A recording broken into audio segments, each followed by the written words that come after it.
All right. So I had a little chest congestion last night. It's not the COVID. Calm down, listeners. And I'm not contagious. You won't get it through your earphones. But you know what I've got? And tell me if you guys have this in. I know Amber knows about it because she's in basically the same place I am. But do you guys have like the Vapo Rub, like the salve? Do you know what that is? Of course. Absolutely. Okay, so that's a thing everywhere. Yes, Latina moms use that for everything. Okay. I don't care what you have, Vapor Rub will fix it. Okay. So I put some of that on last night. I wake up this morning and I'm smelling things I've never smelled in my home before. It's like I got bitten by a radioactive basset hound, and now I can smell things in the distance that I could never smell before. Like, it really cleared me out. And what I realized, here's what I realized about the Vapo. Jonathan, are you familiar with the Vapo Did rub? you just say radioactive basset hound? Yeah, radioactive basset hound bit me, and it gave me a heightened sense of smell. Where did it bite you? I'm asking questions here. Now, do you have the Vapo rub? Is this something that you're familiar with?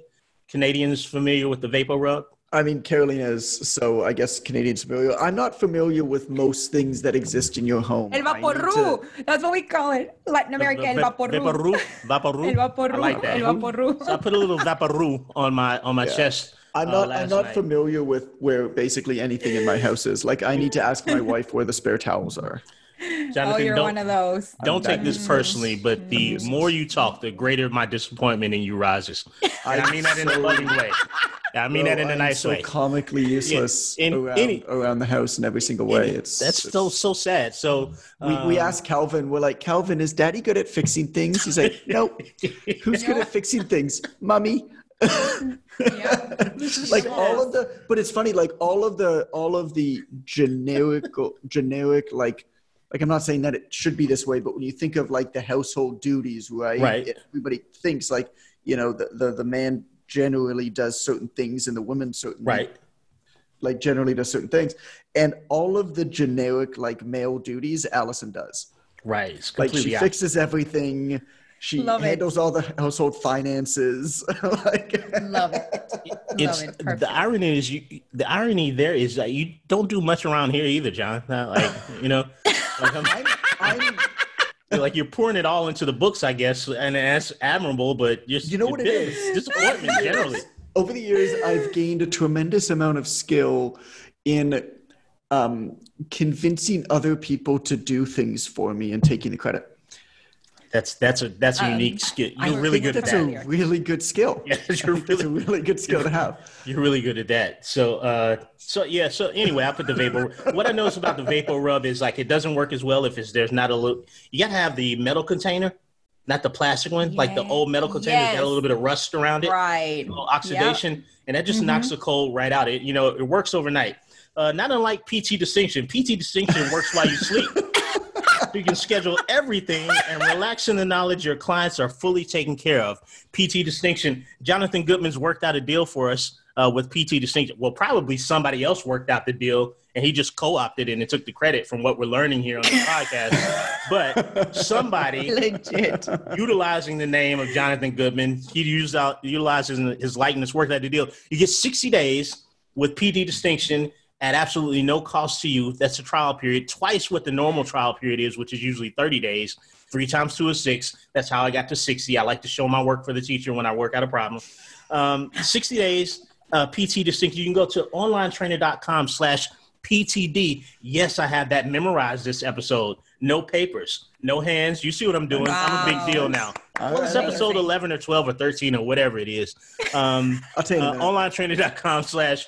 I got it written down. Yeah, you got it written down? Where are we? Is this 11? No, we're 12. 12. Okay, 12. We've rounded the clock of awesomeness here at the Online Trainer Show.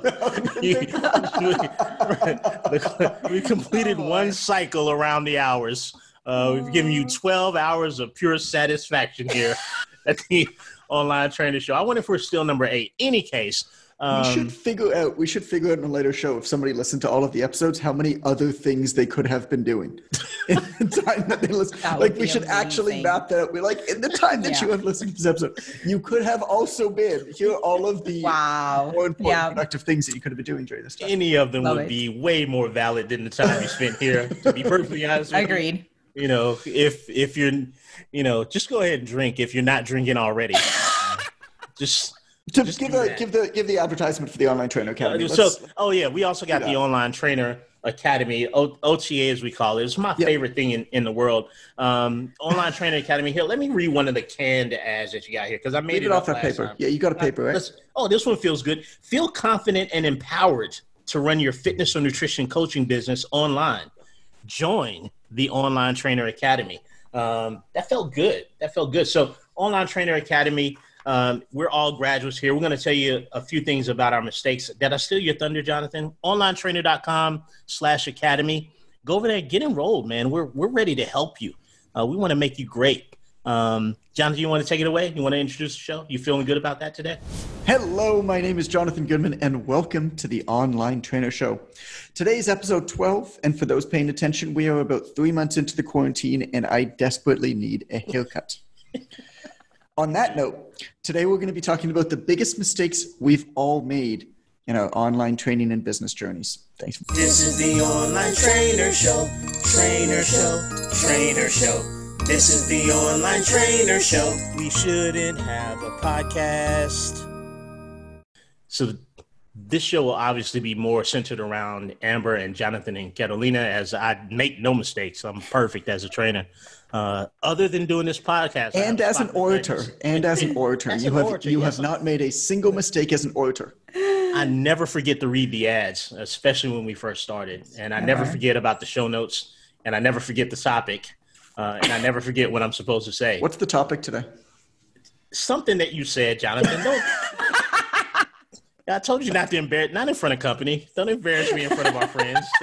We can talk about it later. We want to keep the house issues in-house, sir. This is horrible. I feel like the best part about us, Ren, is that we met. I want to tell everybody a story about how we met. Please. So I'd like to hear your perspective. I put on a conference many years ago at the Toronto Convention Center. And I invited a bunch of our students to attend the conference with a scholarship. I think you got one of the scholarships, right? This is true. This is true. And in order for him to make the conference, because he's so well traveled, he had to get a passport because he didn't own one yet. And the conference, of course, was in Canada. And in order for Americans to come to Canada, you need a passport. I didn't realize as Canadians that there was such a thing of people not owning passports. But apparently a lot of Americans don't own passports. So Len had to get a passport, and he got it literally the day before because he had to rush it so much in order to come down to Canada. Yes, I did. And I rented a film studio that day, the day before, to do 16 testimonial videos for the Online Trainer Academy. And when you join, there's like a really fun celebration video. Basically, we trashed the studio at the end. We invited 50 of our students and alumni in, and it was one of those, like, we had confetti guns and we just trashed the place. If I asked permission to do it, there's no way they would let me, but we just trashed it and then paid them afterwards for all of the damage that we did, which is, I feel like, a lesson in and of itself. Yeah, solid strategy. So True. We had, a lot of the students I hadn't really spoken to. Basically, our team was like, hey, who'd be really good for this? Who's coming to the conference? Who do we want to profile and tell the story? And we had runners like meeting people at the hotel. We sent Ubers to pick people and had their makeup done and everything like that. So I walk in, of course, to this studio, and Ren is sitting there getting his makeup done. Okay. Love it. These are the things that happened to our boy Ren in a period of like 2 days. Ren got a scholarship, got a passport, came to Canada, and got his makeup done. Yeah. Okay. Ren and I are now, for me. Yeah, it was a regular Tuesday. Ren and I are now sitting there, and I kid you not, within 30 seconds, I looked at him and I was like, bro, I want to be best friends with you. It was just adorable. The amount of just beautiful joy and I can testify to that. It's absolutely true. Ren is a joy. He is. He's such a sweetheart. He's so funny. He's so witty. He's so clever. And I had other stuff to do that day. And I was like, dude, I can't, I need to go, but I'm going to do a podcast in 4 years and I want you to be the co-host of it. That's how I remember. That's how I remember that day. That's absolutely true. So you guys can find the show notes to this episode at online trade. Like we're done for the day. The episode's over. We're gonna. It's not going to ascend from there. It's going to devolve. Well, no, he's going to tell the story about how I'm his other best friend. That's obviously, right? Like that's the safe conclusion here, yes, right? I met Jonathan.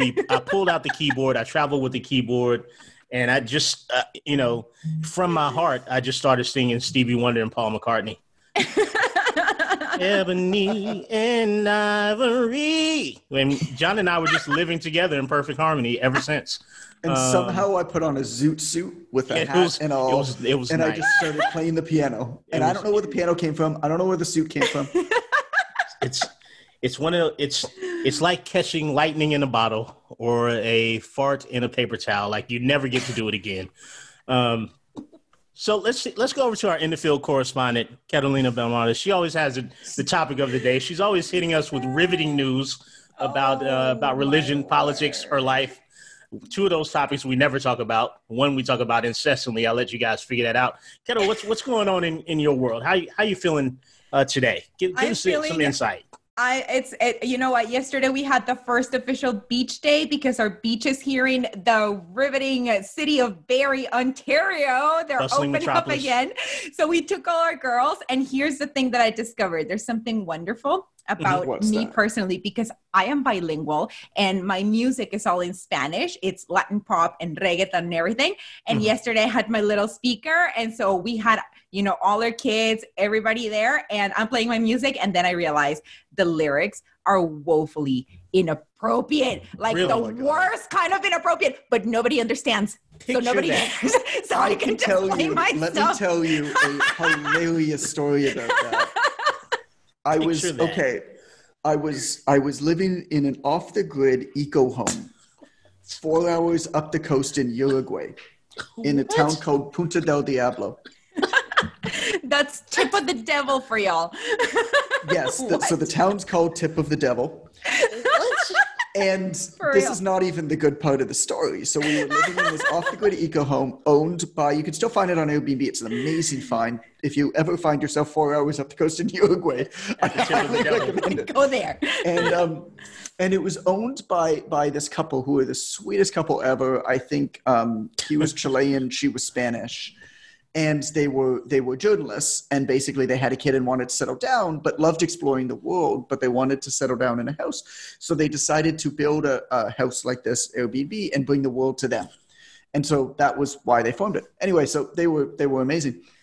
And we stayed there for a month and a half in this house. It was unbelievable. Alice and I would fall asleep under the stars at night, every night on the hammock, and then crawl into bed an hour later, except for the one night when we heard gunshots, and another night where we had to have the army escort us back because we got lost on horseback.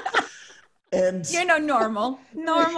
I have lots of stories. Yeah, I have lots. There was the other time where the Argentinian woman drove us illegally across the border into Brazil in her old Volkswagen van in order for us to get visas. So like trafficking. Yeah, there was a lot of things that happened in that trip in retrospect. Anyway, my funny story about Spanish words being sexual is You mean aside from Tip of the Devil? Like what? Well, Tip of the Devil's not sexual. It's just that's the town name, Punta del Diablo. That's just what it's called. So first thing in the morning, I wanted a coffee, and a lot of places that you go to just have really crappy coffee. So small towns, and you travel, like a lot of places in Asia, like their fancy coffee is Nescafe. Like I'll never forget Indonesia, Lombok, which is like everybody knows of Bali is like a province in Indonesia. Lombok's another one. Yes, and everybody knows that. Everybody knows that, right? I was just thinking about it before you said it. Right. I'll never forget Lombok coffee is like the grossest thing ever. Like it's like this like pasty coffee on the bottom of it, and Lombok coffee, like their local like delicacy coffee, was like a fraction of what Nescafe mixed coffee is. Right. What? Everybody's like, would you like this beautiful locally farmed, locally sourced coffee? Or would you like, I don't know if you can afford it, Nescafe? And they bring out like a packet. Cute. So I didn't want crappy coffee anymore because we'd been living with crappy coffee for a long time. So I asked them if they had a percolator. And they just started laughing so hard. I was like, what did you say? I said percolator. Oh, what does that mean in Uruguayan slang? Apparently in Spanish, I guess the way that I pronounced it, it sounded a lot like the word for bum sex.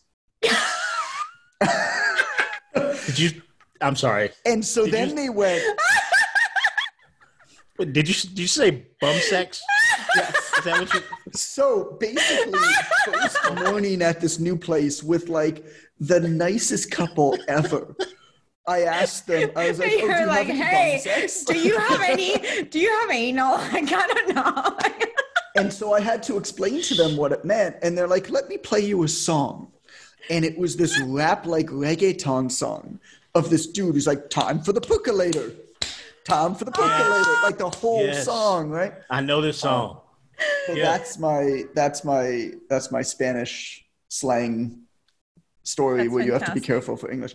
Didn't that happen, Carolina, with an article? There was like a promo you posted about. Oh my gosh, yes. What was it? What word?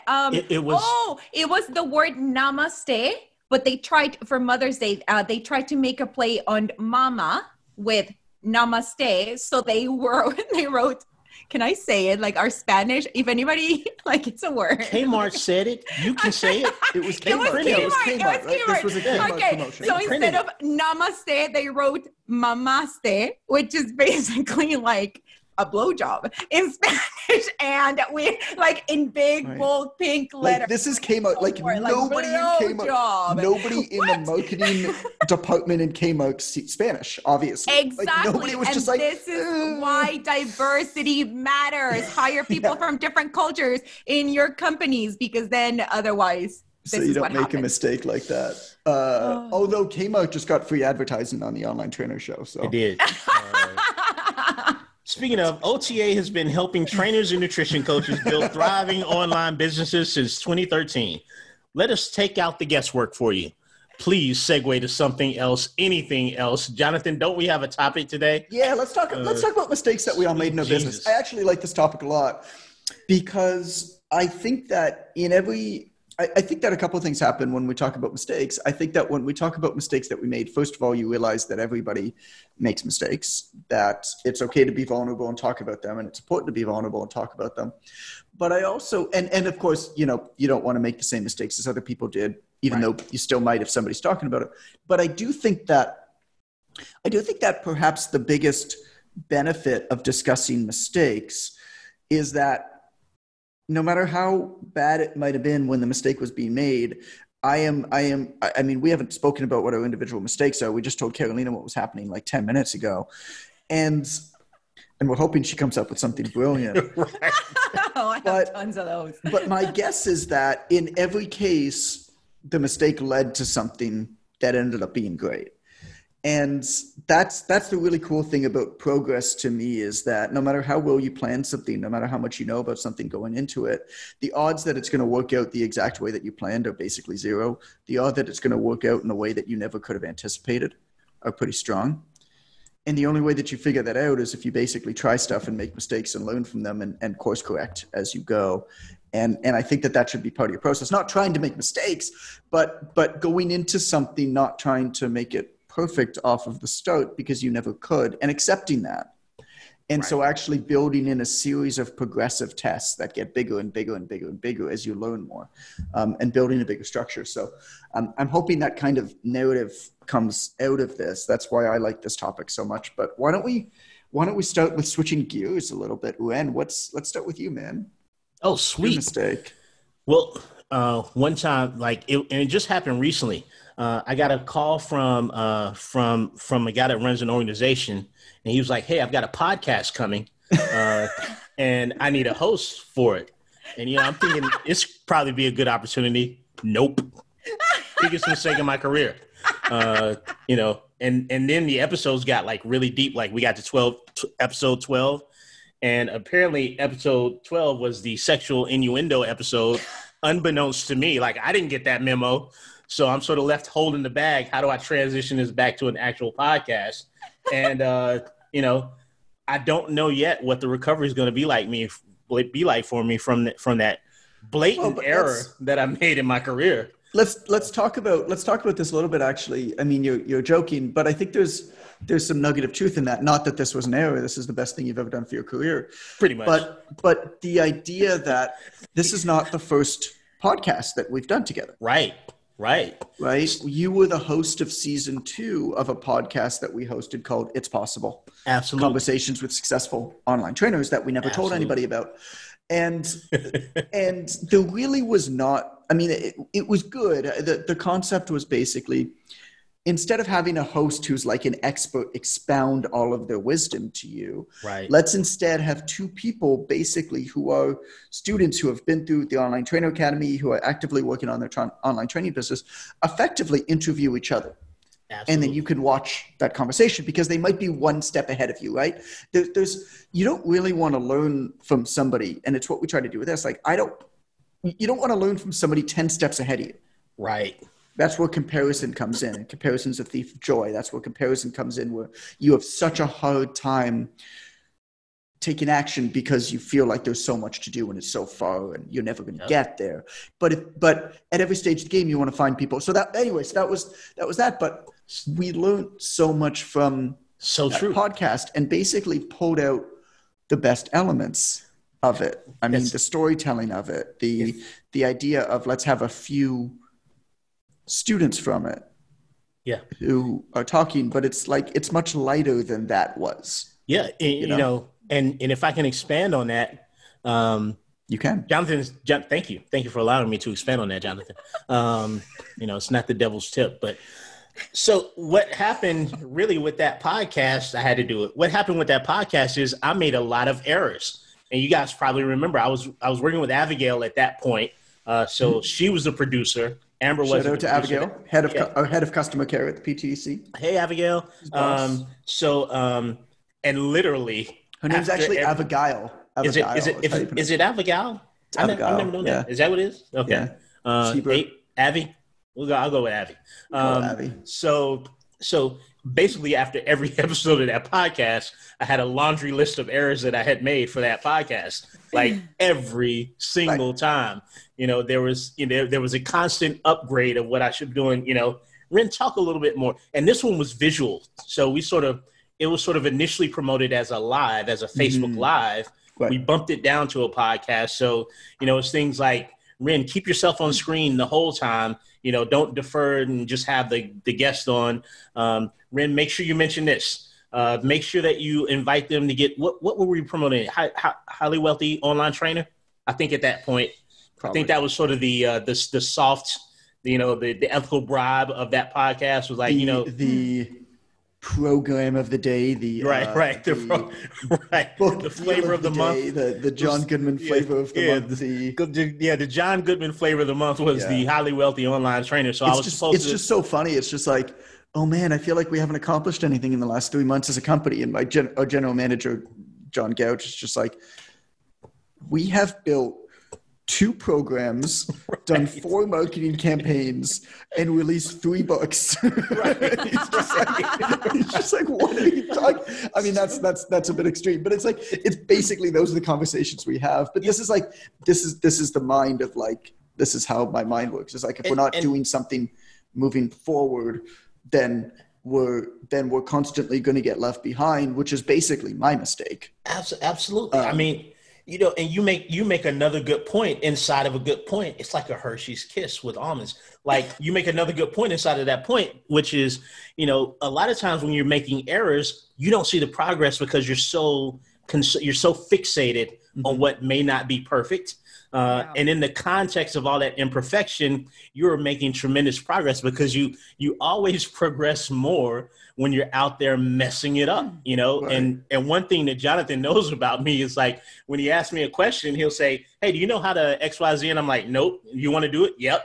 I'm very eager to get into it and just, you figure it out, but you have to expect the mistakes. There's a great meme about this, and I don't know if I can remember it verbatim because I can't even remember what the website is, after 12 episodes for our ads, but it goes something like a journalist asks a CEO, what's the secret to your success? And the CEO says, great decisions.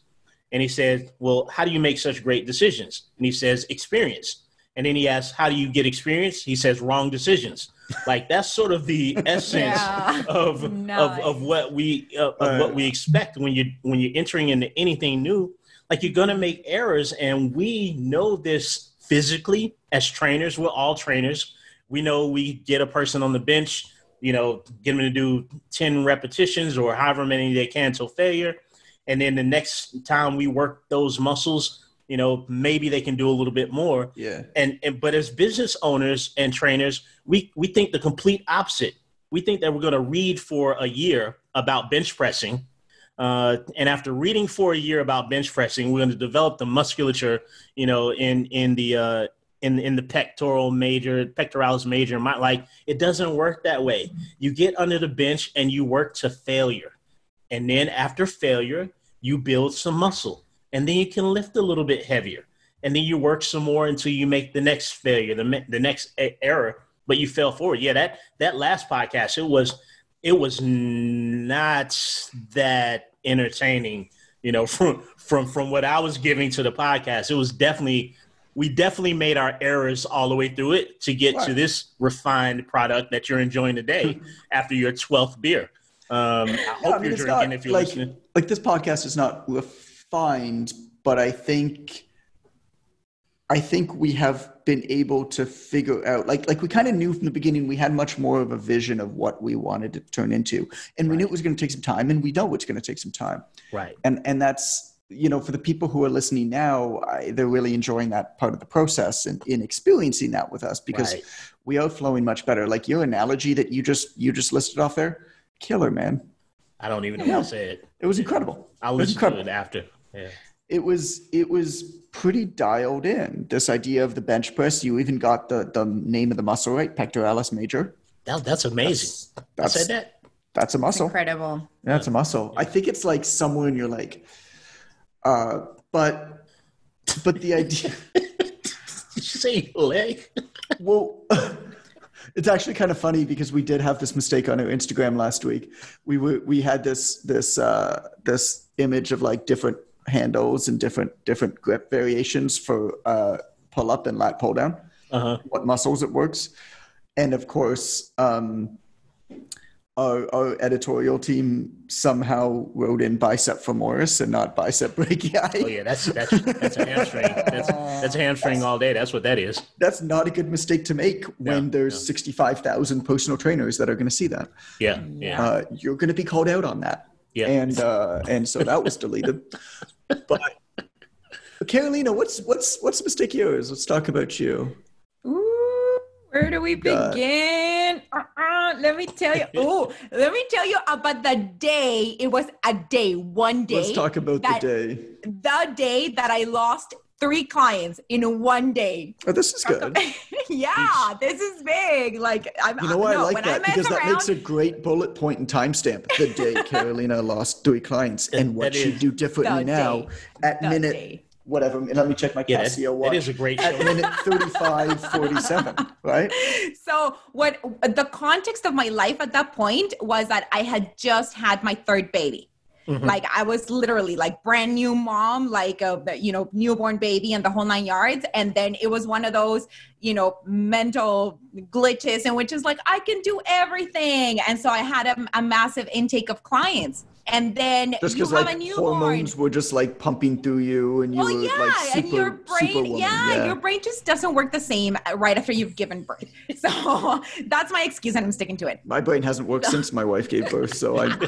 Right, and it wasn't even you. So now imagine, it was. I was totally overwhelmed. I obviously wasn't sleeping well. Like, all the things that I thought I could do, I couldn't because I was exhausted. My brain was fuzzy. It was just terrible. And so in one single day, 3 clients were like, you know what, this isn't working for me. Like, I'm not getting, because obviously I wasn't able to give the feedback and the input that I typically What did they say? So they said, this isn't working for me?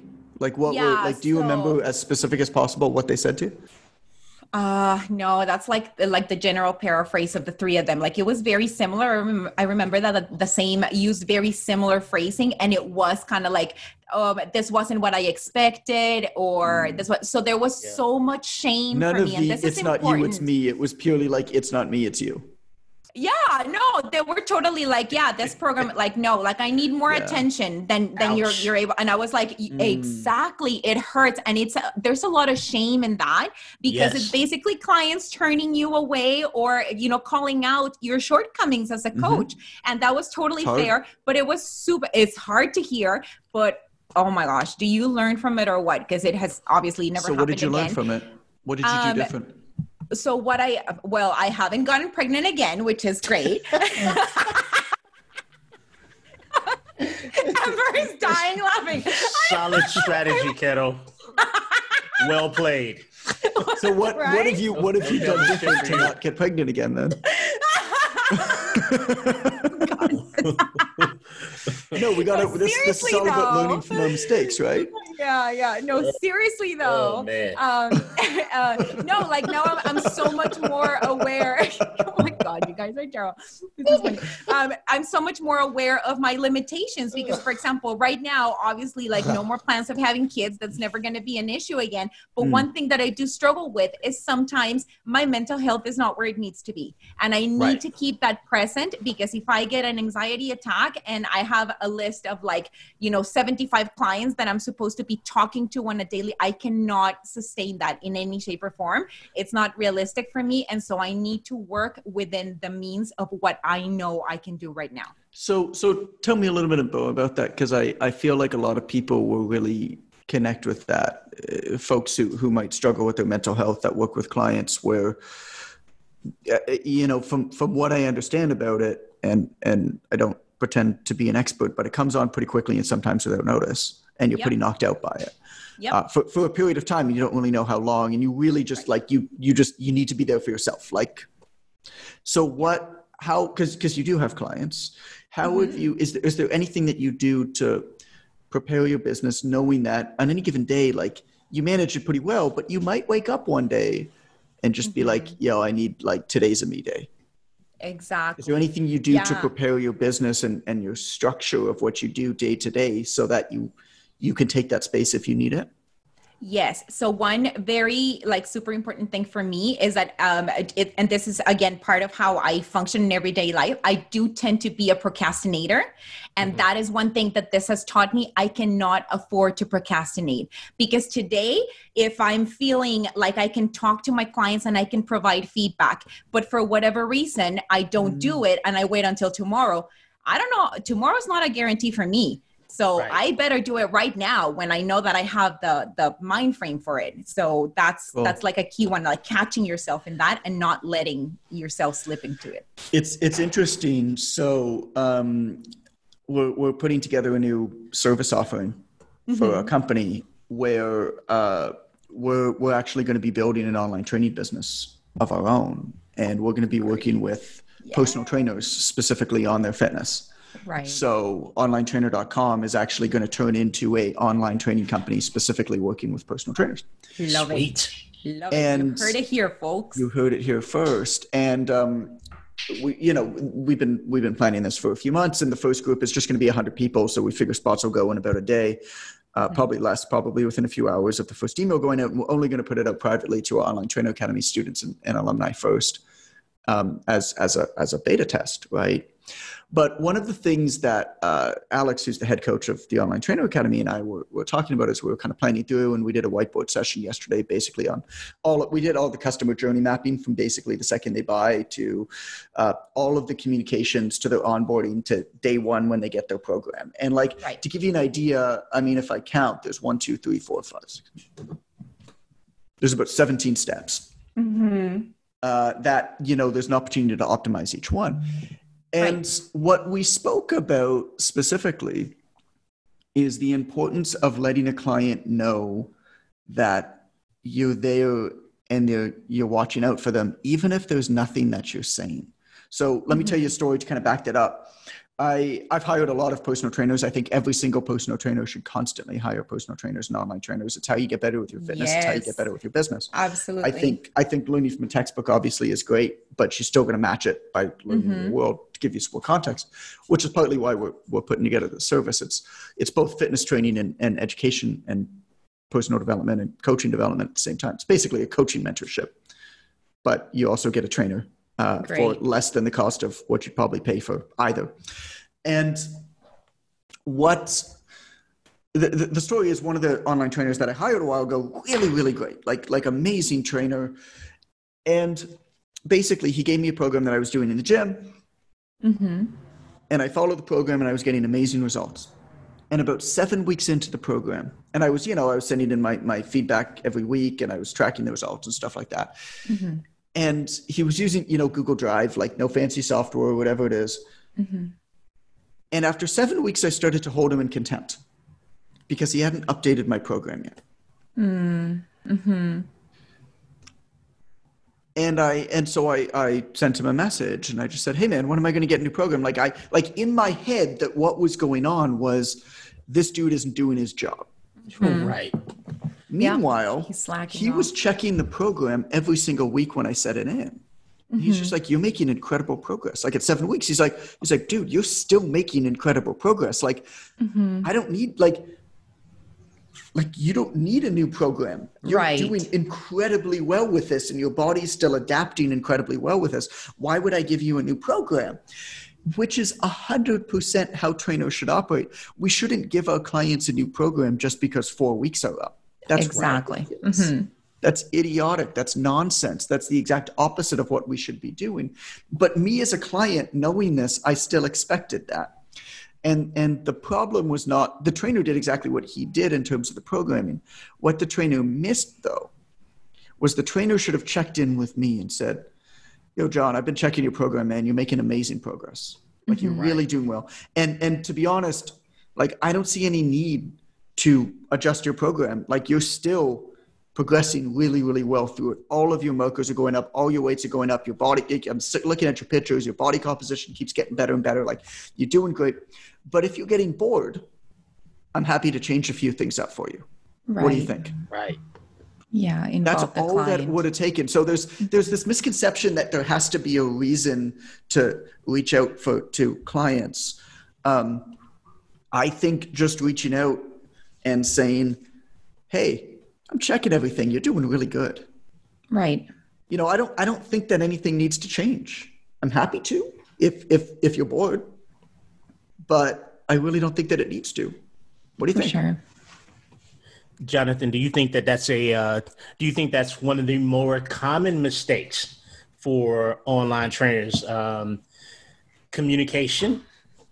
Well, communication for sure. I think the most common mistake for online trainers is setting unrealistic precedents, because a lot of online trainers feel like either they copy somebody else, and we've already gone over this over and over again. Right.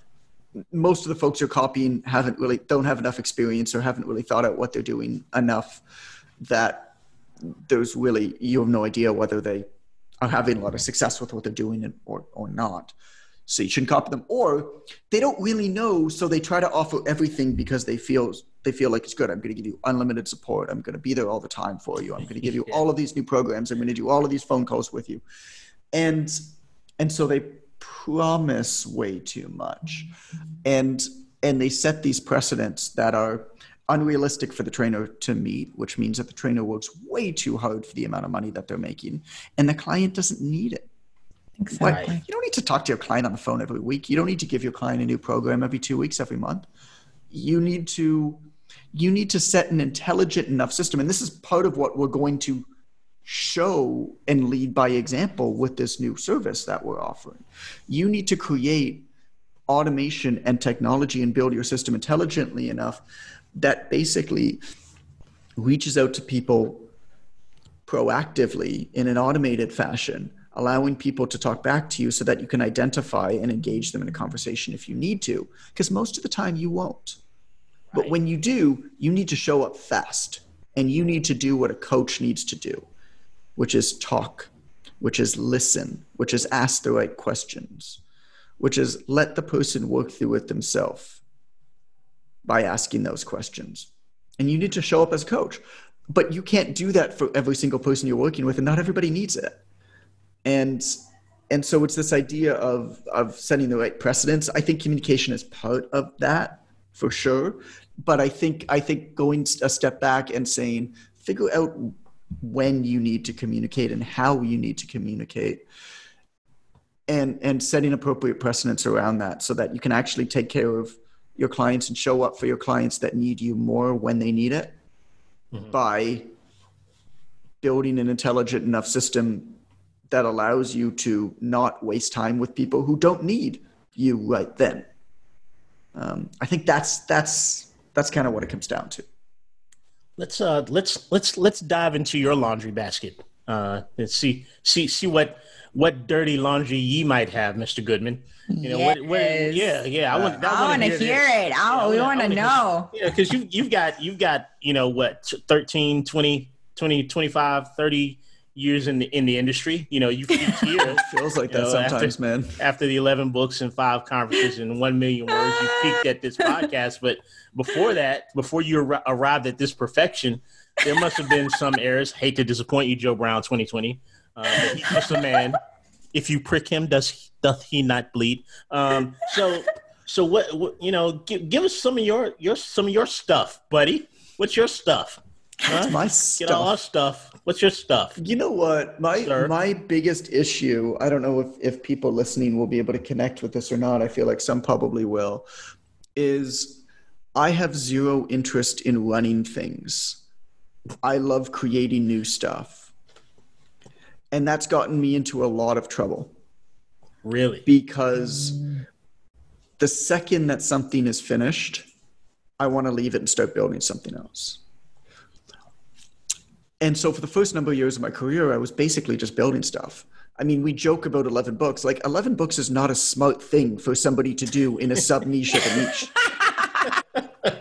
Like, it's not, like, don't follow my lead. I did that because I didn't know enough not to, because I was following my own natural inclinations and patterns. You have like project ADHD. I do. No, I mean, whatever it is, yeah. Right? And, you know, don't get me wrong. Like, I didn't do well in school because I could never focus on the material. I didn't care enough. Same. Right. Same. Yeah. And it's kind of the same thing professionally. You know, what I thrive at is thinking about problems, is trying to come up with solutions, is ideating, is building a strategy. I'm really good at looking like a lot of very big, complicated pieces and creating patterns out of it, which is, I think, why I've been, you know, somewhat successful in creating courses like the Online Trainer Academy and communicating, really producing content, because I'm able to, I find that I'm able to distill a lot of material and empathize with people consuming the material in such a way that they can consume it, right? And make sense of it at their level, which changes depending on who you're talking to. And I can kind of be a chameleon there.